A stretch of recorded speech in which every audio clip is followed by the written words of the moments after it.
जोंनि दिनैनि बे हठात बे समाव खौरां मेल लिंनायनि जाहोना जाहैबाय मैया जों मोनाबिलियाव जों नुनो मोनबाय जे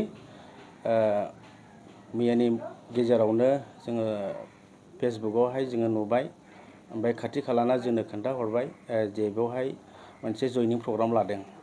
नाथाय जोंनि बे जयनिं प्रग्रामावहाय नुबाय इउपिपिएलनि मानसियानो इउपिपिएलआवहाय बिसोरो जइन लादों। दा बेखौ बिथांमोना बिपिएफनिफ्राय इउपिपिएलआवहाय बिपिएफनिफ्राय इउपिपिएलआवहाय जइन जादों होननानै बिथांमोना बुंदों आरो जोंनि माकथाइगाव प्राइमारिनि बिपिएफनि मोनसे बिथांमोना खहा जानायखौ बिथांमोना बुंदों। नाथाय बिथांमोन थांनायाव जोंहा जेबो खहा गैया। जोंनि माकथाइगाव प्राइमारि बिपिएफ हिसाबै जोङो गोख्रों। दा आङो इयुथनि माकथाइगाव प्राइमारि इयुथ कमिटिनि नेहाथारि जानानै बेखौनो बुङो दे बिथांमोना सिगां मास मोनसेसो सिगां बिथांमोना जोंनाव जइन जाफैदोंमोन।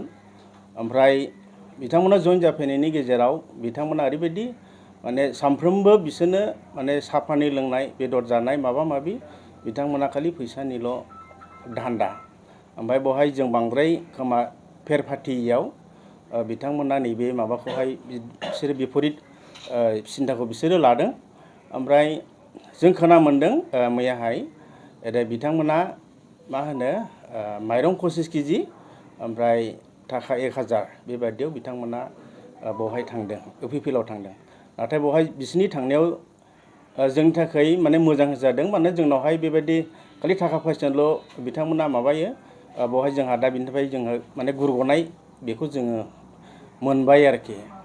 ओमफ्राय बेनि गेजेराव जोङो नुबावदों दा बिथांमोना माब्रै संखा देखायनो माखासे श्रीरामपुर समस्तिनिबो बिथांमोना बेवहाय बिथांमोना जइन लाहोफैदों।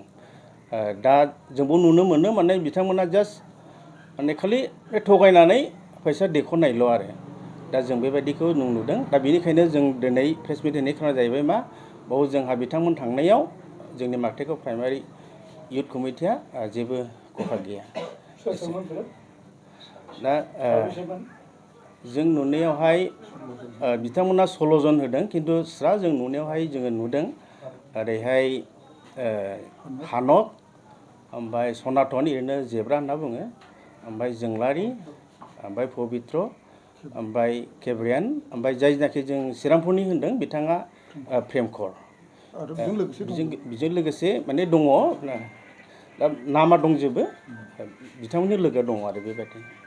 दा बिथांमोना जे बेवहाय आं बुंबाय जोंना बेनि क्लेरिफिकेसना बेवहाय जोंहा जेबो खहा गैया।